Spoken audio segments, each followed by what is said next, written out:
इन लोग का दर्द कौन सुनेगा? इन तमाम शिक्षक का दर्द कौन सुनेगा? इनके भी परिवार है, इनके भी बाल बच्चे हैं, इनका भी बेटा बेटी है, इनको भी घर चलाना पड़ता है, परिवार चलाना पड़ता है। आखिर ये लोग सड़क पे क्यों है? माननीय के पाठक जी, आपका फरमान आया है तो क्या सिर्फ इन शिक्षकों के लिए फरमान आया है कि अलग अलग विभाग में क्यों नहीं ये फरमान है? क्यों आज ये शिक्षक यहाँ पे आपके खुले बाग में, खुले आसमान के नीचे ये लोग तपस्या कर रहे हैं? सर आखिर क्यों?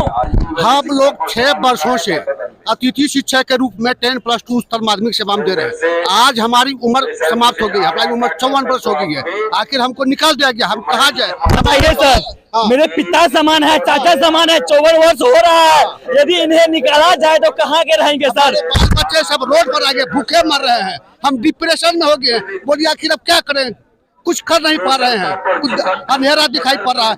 यहाँ से बिहार के लोगों को रोजगार देके छीना जा रहा है और बाहर से, बिहार से, यूपी से, बंगाल से, झारखंड से ला करके रोजगार दे रहा है। ये कहाँ का नीति है? हम लोग बाहर कमाने जाते हैं तो मारपीट करता है, कहता भागो बिहारी, भागो बिहारी, और यहाँ के लोगों को रोजगार देके यहाँ छीनदार रोड पर कठोरा पला कर दिया। ये कहाँ का न्याय है? ये हनन तो हो रहा है आपके साथ, बिल्कुल हनन हो रहा है।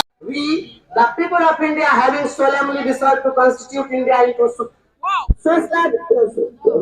secular democratic republic and to secure to all its citizens justice, social, economic and political liberty of thought, expression, belief, faith and worship, equality of status and of opportunity, fraternity, assuring the dignity of individual and the unity and integrity of the nation in our constituent assembly. We do hereby adopt, enact and give to ourselves this constitution.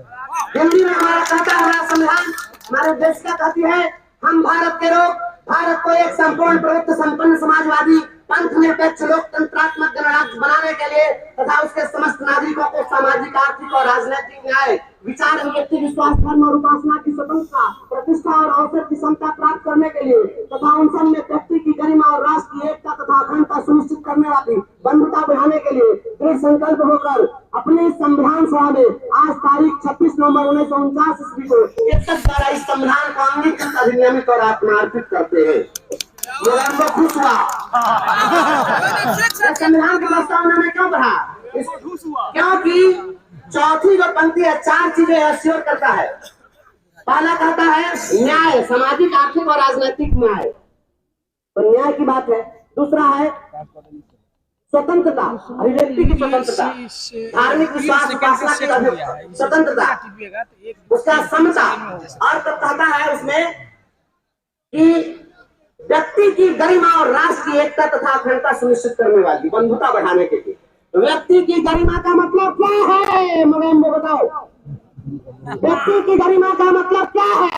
व्यक्ति की गरिमा किस देश में एक मनरेगा का मजदूर हो, चाहे देश का राष्ट्रपति हो, उसकी व्यक्तिगत गरिमा है। उस गरिमा पर कोई कुठाराघात नहीं कर सकता है, और अगर उस गरिमा पर हमला हुआ है तो उसका मुंह घुमा देंगे, और इसी के लिए खड़ा है। चाहे जो रहे, क्या यह शिक्षकों की गरिमा पर हमला नहीं है? शिक्षकों की गरिमा पर, शिक्षक जो राष्ट्र निर्माता थे, शिक्षक थे भगवान से ऊपर सह रहे अत्याचार, ये कैसी सोच तेरी सरकार? जवाब दो, शिक्षकों की गरिमा नहीं है।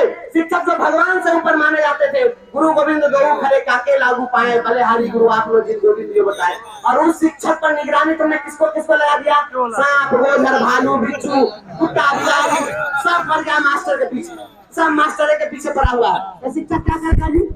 प्रतिदिन ये टॉर्चर किया जा रहा है। एक शिक्षक की गरिमा पर हमला है। जैसे एक IAS की निगरानी एक गांव का मुखिया नहीं कर सकता है, गांव का पंचायत सचिव नहीं कर सकता है, उसी प्रकार से शिक्षक की निगरानी आंगनवाड़ी सेविका, मनरेगा का मजदूर वह नहीं कर सकता है। यह शिक्षकों की गरिमा पर कुठाराघात है। इसलिए इस गरिमा पर हमले के खिलाफ है। भारत के संविधान, अच्छा ये कहते हैं कि धरना नहीं दे सकते हो, पता है 10 क्लास चल रहा है, सुन लो। पूरे वर्ल्ड में सबसे ज्यादा मूर्ति किसकी लगी है? महात्मा गांधी की। अरे ये बापू का देश है। धरना देते देते तो बापू की मूर्ति पूरे हिंदुस्तान में लग गई। तुम्हारे संग बॉडीगार्ड लेकर नहीं घूमते थे, तुम्हारा मूर्ति कहीं नहीं लगने वाला। गैलीलियो का नाम हम लोग पढ़ते हैं, पढ़ाते हैं। गैलीलियो पहला व्यक्ति था, उसके पहले भी कोपरनिकस ने बताया था, लेकिन गैलीलियो ने इटली में जो बताया वह शिक्षक था। गैलीलियो बेसिकली शिक्षक थे, और गैलीलियो ने यह बताया पहली बार कि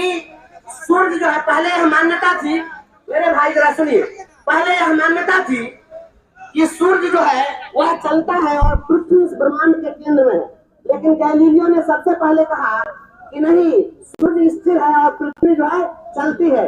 इसके लिए इटली में क्या किया, चर्च ने उनके ऊपर मुकदमा दायर कर दिया, कहा कि आप यहाँ की मान्यताओं को और धर्म को आप चुनौती दे रहे हैं, इसलिए आप अपने बयान को बदलिए। ऐसा नहीं है, आपको कहना होगा कि सूर्य चलता है और पृथ्वी स्थिर है।